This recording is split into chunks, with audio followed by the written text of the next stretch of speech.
A Bíblia se insere no meu cotidiano de 3 modos.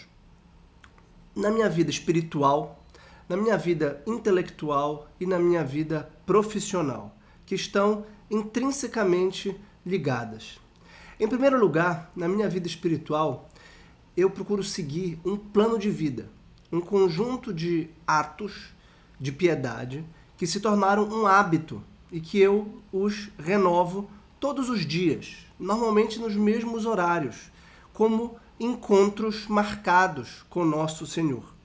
E a Bíblia, a Sagrada Escritura, a Palavra de Deus, está presente desde o começo do dia, na Santa Missa, na liturgia da Palavra, que eu procuro atentar e observar com muita cautela, com muito cuidado, com muita delicadeza, o que Deus quer nos dizer, a nós, Igreja Católica, comunidade cristã, naquele dia. Porque a liturgia é a oração pública da Igreja e há uma razão para que aquelas leituras estejam naquele dia, no dia de hoje.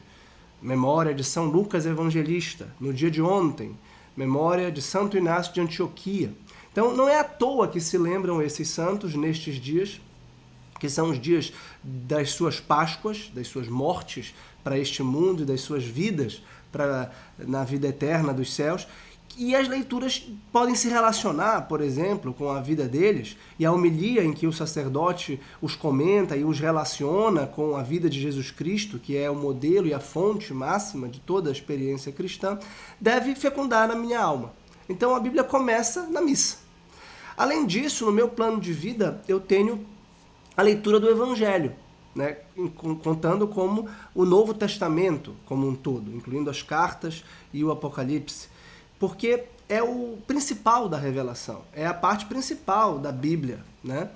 Como dizia Santo Agostinho, o Novo Testamento está escondido no Antigo e o Novo Testamento revela o Antigo, né? Então, tudo se encaminha para a vida, paixão, morte e ressurreição de nosso Senhor Jesus Cristo. Então, a leitura do Evangelho por 5 minutos é o momento em que eu tomo conhecimento da vida de nosso Senhor. E também tenho a leitura espiritual, que trata de algum aspecto da vida cristã. E há algum tempo, sob a direção espiritual do meu diretor, com a autorização dele, eu faço a leitura espiritual do Antigo Testamento. Do Antigo Testamento, exatamente nesses 10 minutos, todos os dias. Faça chuva ou faça sol, feriado, final de semana, dias atribulados, dias de viagem, né? Eu viajei muito no ano passado, mas não interessa. Até porque hoje em dia a gente tem a grande facilidade do celular que tem a Bíblia e tem os livros espirituais em geral. Portanto, do ponto de vista espiritual, a Bíblia é o meu alimento. A Bíblia tem que ser considerada como o pão espiritual, né? Juntamente com a Eucaristia. Por isso que a Santa Missa tem a liturgia da palavra e a liturgia eucarística, né? Elas se relacionam. Jesus Cristo é a palavra de Deus, feito carne, que habitou entre nós e que se perpetuou no pão eucarístico, que é a presença real e substancial de nosso Senhor Jesus Cristo, depois da consagração, e também se perpetuou na letra da Escritura que fala dele, e na qual ele se faz presente, não do mesmo modo como da Eucaristia, mas de modo igualmente espiritual. Aliás, o Scott Hahn, um grande convertido, biblista importante, tem um livro recente muito interessante sobre esse tema que chama exatamente Consumindo a Palavra, o Novo Testamento e a Eucaristia na Igreja Primitiva, em que ele explica exatamente que o Novo Testamento é Jesus Cristo e que a Santa Missa é a celebração de Jesus Cristo e que além de consumi-lo eucaristicamente, nos ágapes, na Eucaristia, na fração do pão, a comunidade cristã primitiva também falava de Cristo, lembrava dos seus feitos, dos seus atos, das suas palavras, né? A missa está toda na Bíblia. A celebração eucarística é descrita por São Paulo aos Coríntios, são as únicas palavras de Cristo que São Paulo reproduz. E São Paulo escreveu antes dos evangelhos.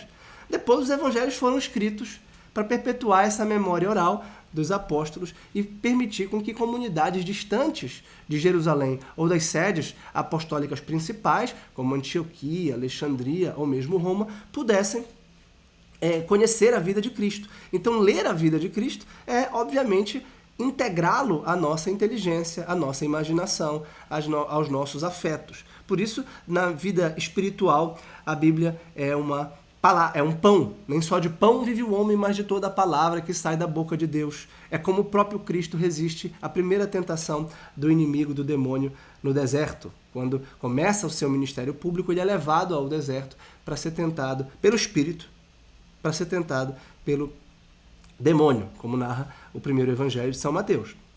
Ora, em segundo lugar, do ponto de vista intelectual, a Bíblia também é um livro, eu não diria de cabeceira, mas é um livro que fica sobre a mesa. Porque eu sou um estudioso de filosofia cristã e de teologia. De modo que os filósofos que eu estudo, como Santo Agostinho ou Santo Tomás de Aquino, têm a Bíblia como uma fonte direta e recorrente de reflexão filosófica e teológica. Então é praticamente impossível ler, por exemplo, a Suma Teológica, que é um dos livros a que eu mais recorro, um dos meus livros de referência máxima. Nesse sentido, eu me insiro claramente na tradição tomista da Igreja, a tradição que tem em São Tomás, a grande luz que ilumina, o farol que permite que nós conceituemos e classifiquemos com clareza os fenômenos espirituais e mesmo naturais ou psicológicos do mundo, né? É preciso ter a Bíblia do lado, porque a Suma Teológica é naturalmente teologia bíblica, porque recorre constantemente à Bíblia, às citações bíblicas, com uma memória, São Tomás tinha uma memória inacreditável, é difícil de acreditar, porque ele também tinha não só a Bíblia, mas os padres da igreja que a comentaram, né? Por isso eu também tenho uma coleção numerosa, não só em português, mas em outros idiomas, dos livros dos padres da igreja, né? Aliás, a Bíblia da minha biblioteca católica, recentemente lançada, traz os comentários patrísticos dos padres da igreja, nessa edição belíssima e volumosa. Cada passagem bíblica é comentada por um padre da igreja, que são esses grandes intérpretes da Sagrada Escritura. Então, como estudioso da filosofia e da teologia, eu preciso constantemente assimilar a Bíblia. Vejam que eu ter rezado a Bíblia de manhã, eu ter ido à missa, eu ter lido o Evangelho como plano de vida espiritual, contribui diretamente para o meu trabalho profissional de professor de História da Filosofia, ou de professor de Patrística, ou de Escolástica, que são as fases antiga e medieval, respectivamente, da filosofia e da teologia cristã.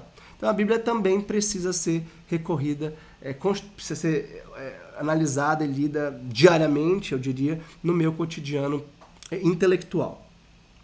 Ora, em terceiro lugar, a Bíblia é ensinada por mim, né? Eu preciso da Bíblia para o meu magistério superior, né? Nem tanto, é claro, quando eu leciono Direito na Universidade Federal do Pará, que é um dos meus âmbitos de atuação, mas quando eu leciono Filosofia, e aqui com vocês no YouTube, na internet, no meu portal dialético.com.br, nos meus cursos presenciais e online de Psicologia Moral Tomista, eu preciso constantemente falar da Sagrada Escritura, eu preciso articular tudo isso que eu estudei na minha vida intelectual, que é profissional também, porque é a preparação para as aulas, mas não só. Eu tenho milhares de coisas que eu estudo e que eu não ensino. Ou porque eu não estou preparado, ou porque não cabe, né? Eu estudo muito mais do que eu ensino. Eu ensino uma parte do que eu sei. Tem milhares de coisas que só Deus sabe de mim. Eu só digo para Deus, ou para minha esposa, ou para um amigo, né? Ou para mim mesmo, ou escrevo nos meus livros. Então a vida intelectual é sempre maior do que a vida profissional. Sempre. Se a sua vida intelectual está reduzida à sua vida profissional, é porque você ainda não a tem, não tem vida intelectual a contento o suficiente, porque a vida intelectual é baseada numa admiração, numa curiosidade, num desejo de conhecer cada vez mais, né? Então, Nesse sentido, a Bíblia é um manancial, uma fonte inesgotável. É um livro que nos acompanha a vida inteira, né? Você não acaba de ler a Bíblia. Você não diz assim, eu acabei de ler a Bíblia e esgotei. Já sei tudo da Bíblia. Mesmo no nível secular, mesmo no nível meramente histórico ou científico ou literário, você não esgota a Bíblia.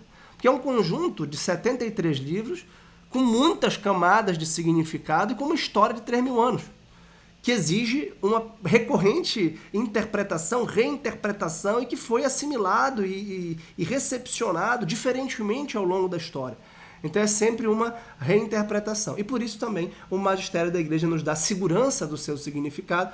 Caso contrário, nós ficaríamos perdidos num mosaico de possibilidades hermenêuticas ou exegéticas, isto é, relativas à interpretação do texto bíblico. E quando eu estou dando aula e trato da Bíblia, menciono a Bíblia, eu falo da Bíblia, eu procuro compreender essas camadas. A espiritual, a filosófica, que é mais especulativa, a teológica, que é mais dogmática, ou mesmo catequética, né? E quando eu estou dando aula de doutrina católica, eu sempre me atenho ao catecismo da igreja, ao magistério do Santo Padre, de forma bastante clara e transparente, para não confundir ao invés de ajudar os meus alunos. Eu tento fazer isso com naturalidade, né? E com propriedade ao mesmo tempo.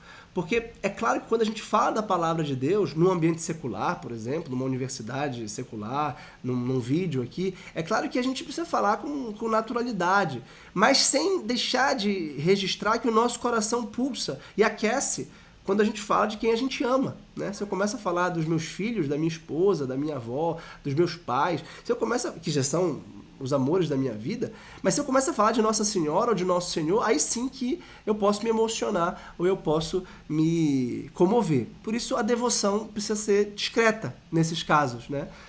Para que a gente tenha uma unidade de vida e saiba, eu vou ter um momento de devoção mais tarde, na minha oração da tarde. E eu já tive um momento de devoção na oração da manhã. Agora eu posso falar com mais naturalidade. Então essas são as 3 dimensões básicas da Bíblia no meu cotidiano. E isso é muito importante. A Bíblia não é para ser lida uma vez por semana na missa dominical. Não é para ser lida uma vez por ano num retiro espiritual. Não é para ser aberta e desempoeirada de vez em quando. A Bíblia tem que ser lida, relida, diariamente, constantemente. A liturgia diária é um caminho, né? Eu vou apresentar para vocês, se assinarem aqui a newsletter, eu tenho mandado essas reflexões bíblicas semanais das minhas leituras, e eu vou mandar para vocês por e-mail, para quem se inscrever aqui nessa newsletter, um plano de leitura anual da Bíblia, que é um método que eu estou desenvolvendo de como lê-la em um ano. Na verdade, é como ler pela primeira vez a Bíblia inteira em um ano. Depois você vai relê-la ao longo do tempo. Então, é isso. Espero que tenham gostado. Podem comentar aqui o que acharam, o que tem de dúvidas, e sugiro que leiam a Bíblia todos os dias, né? Não deixem de fazer isso. E eu vou, ao longo desses vídeos aqui no canal, dar várias explicações de quais edições, quais métodos, como ler a Bíblia, para que vocês possam ter muito fruto desse momento tão precioso e sagrado de consumir a palavra de Deus, que é, sobretudo, Cristo.